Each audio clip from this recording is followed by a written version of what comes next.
They rode the cage up, expecting an ordinary Wednesday, and found a city that didn't exist anymore. More than 1,000 coal miners in West Frankfort, Illinois, had spent the afternoon half a mile underground, the one place in town the storm couldn't reach. It was March 18th, 1925. In less than 4 hours, a single tornado crossed 3 states. It killed more people than any tornado in American history and set records that still stand today.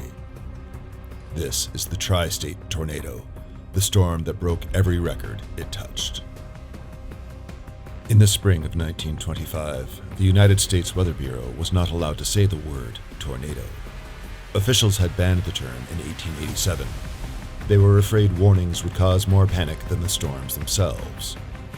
For decades, forecasters described the deadliest weather on the continent as nothing more than severe local storms. A meteorologist named John Park Finley had spent years building an early warning system for exactly this kind of storm. The government shut him down anyway, worried that a false alarm would do more damage to public trust than an actual tornado. So on the morning of March 18th, families across Missouri woke up to an ordinary forecast. Rain, maybe some wind. Nothing that would have made anyone glance twice at the sky, and nothing close to the radar or satellite tracking that, today, gives people hours of warning, instead of none at all. On this morning, no one in Missouri had reason to think the day would be any different. They were wrong. By midday, a supercell was building over the Ozark foothills. It fed on wet, warm air pushing north out of the Gulf of Mexico and a fast, cold jet stream tearing through overhead. Around 1 p.m., the tornado touched down near Ellington, Missouri. It immediately started tearing across the landscape faster than anyone had ever seen a tornado move. Most tornadoes crawl along under 30 miles an hour. This one averaged 62 miles an hour, at times topping 70 miles an hour. Faster than the vehicles of the day, and impossible to outrun on foot. It also didn't look like a tornado. Survivors across 3 states would later describe it the same way. Not a funnel, but a rolling black wall of cloud and dust and debris, more than a mile wide in places. It looked closer to fog than to the twisting cone everyone associates with this type of storm. Meteorologists studying it decades later found evidence of several smaller funnels spinning together inside that one main wall. The result? Some homes were wiped completely off their foundations, while a neighbor's barn just a few hundred feet away only sustained some roof damage. There was no siren to warn anyone it was coming. There was no warning system built to sound one. Even if there had been, most people would not have recognized what they were looking at until it was already on top of them. Those in its path would soon discover that this storm was not going to slow down, lose power, or lift. For the next 3.5 hours, it would pummel the landscape relentlessly. Disaster Dive is dedicated to uncovering the science behind the most incredible disaster moments on Earth, with new deep dives every week. Hit subscribe so you don't miss our next installment. The tornado crossed into farm country. It killed at least 11 people in the small Missouri towns of Annapolis, Beale, and Frona before it reached the Mississippi River. On the other side is the state of Illinois. The tornado was about to unleash 90 minutes of deadly, ominous power. It hit Gorham first. The small river town was almost completely destroyed within seconds. More than 30 people were killed before residents even understood what was happening. From there, the storm kept moving northeast, a vast, gaping black mouth devouring everything in its path. The storm arrived in Murfreesboro by the mid-afternoon. 11,000 people lived there. The tornado tore through more than 150 city blocks. It flattened homes, gutted the glass factories and rail yards the town's economy depended on, and collapsed the Longfellow School, with children still inside. It killed 234 people in Murfreesboro alone, still the highest death toll any single American town has ever suffered from one tornado. As the storm finally passed, the wind died down within minutes, but for Murfreesboro, that was only the beginning. The tornado had shattered the water mains running under the city. Fires broke out in the twisted wreckage, fed by ruptured gas lines and stoves still lit from lunch. With no water pressure to fight them, the fire spread through collapsed buildings where survivors and the dead were still trapped together. 13 people who had lived through the tornado itself burned to death inside the ruins of the Blue Front Hotel, with desperate rescuers unable to reach them. In the days that followed, an undertaker was brought in from nearby Carbondale to help prepare the deceased residents for burial. At the height of racial segregation, a single memorial service was held for the whole grieving town at once. Black and white congregations sat together in a city where that had rarely happened before, united by a loss too large to grieve separately. But what happened next, 7 minutes up the road, no one saw coming.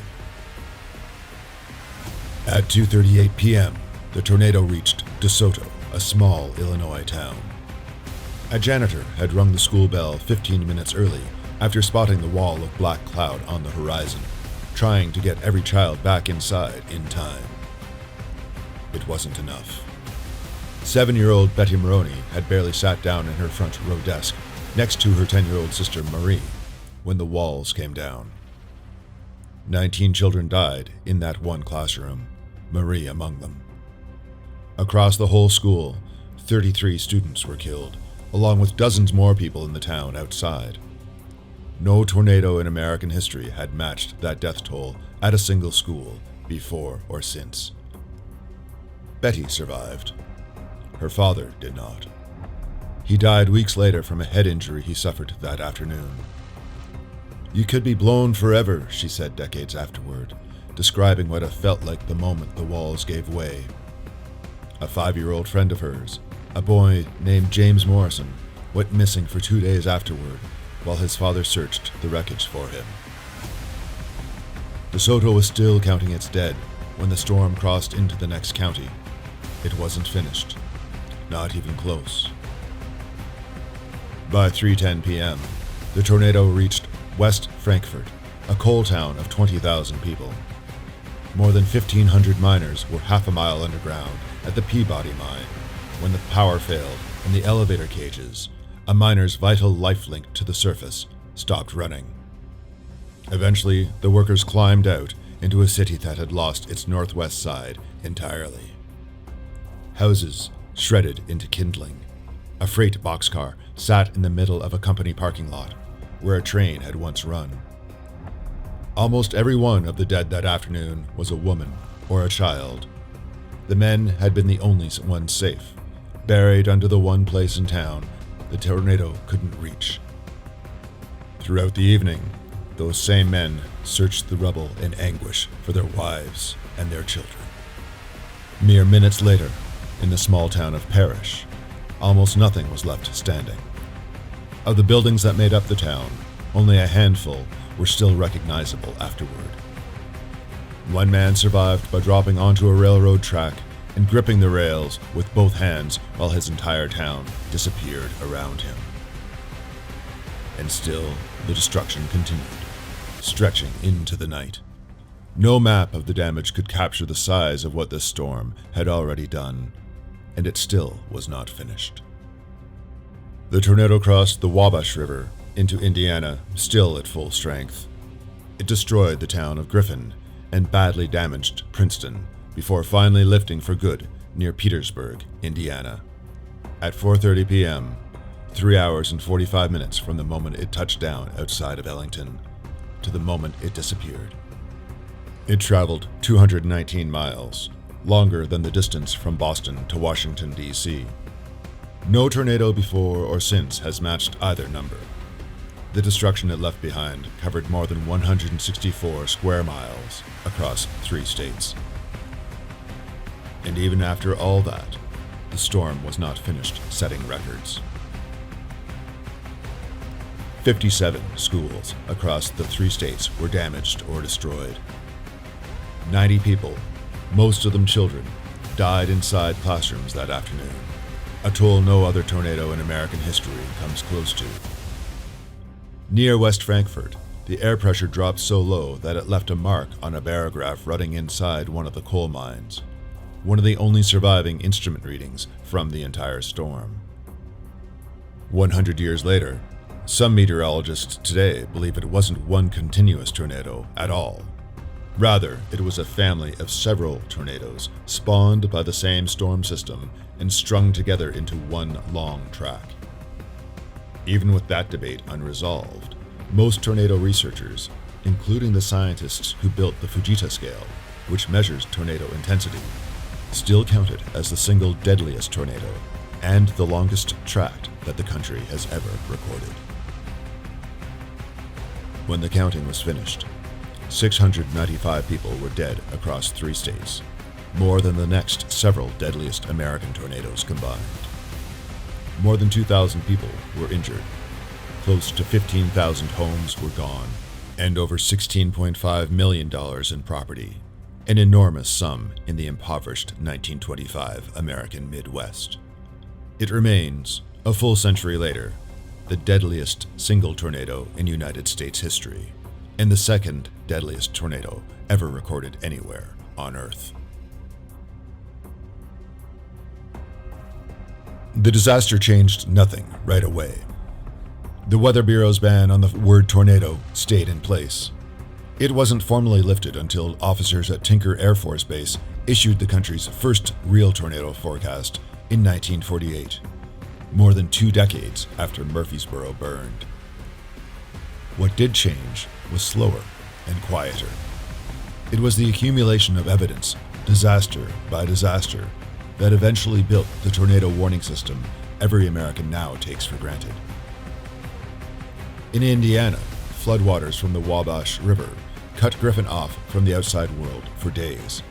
It was reachable only by boat. Yet, within a year, the town had rebuilt its school, its church, and its grain elevator, helped along by the Red Cross and the Indiana National Guard. In Missouri, where no organized disaster relief system yet existed, recovery depended almost entirely on neighbors helping neighbors rebuild from nothing.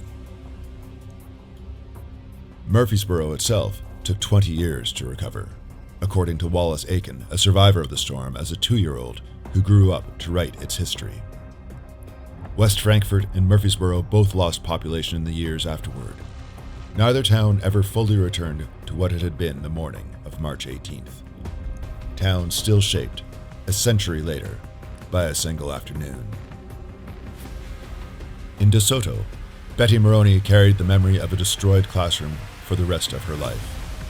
She was one of the very few people who could describe, firsthand, what it felt like when a storm broke every record.